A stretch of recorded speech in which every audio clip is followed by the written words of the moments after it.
At least he made it. That's what the mother of 11-year-old Yusuf Abu Dawood tells us. He's in an intensive care unit after being wounded in his abdomen by shrapnel and by a bullet in his leg. Yusuf says he went to a market in the old city of Nablus to buy a sandwich, but he ran into Israeli forces. Yusuf didn't know the Israeli army was raiding. He went to buy some food. He might have stayed to look on, but he's a kid. What kind of danger a boy his age can pose? 11 Palestinians were killed during the raid on Wednesday. Thousands came to this community hall to mourn and pay their respects.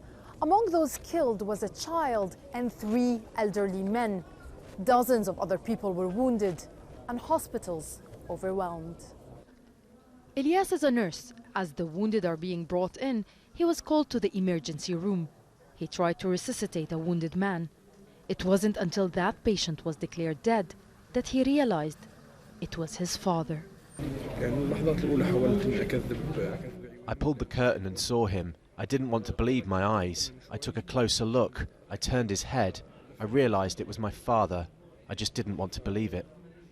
The Israeli forces say the raid was aimed at members of armed groups.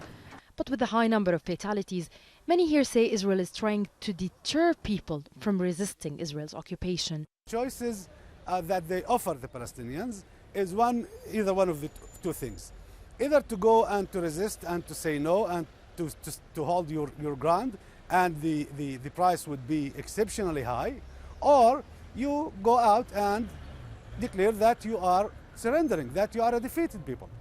A general strike was announced across the occupied West Bank in protest against the raid. Palestinians say they have few other options, and surrendering isn't one of them. Nida Ibrahim, Al Jazeera, the occupied West Bank.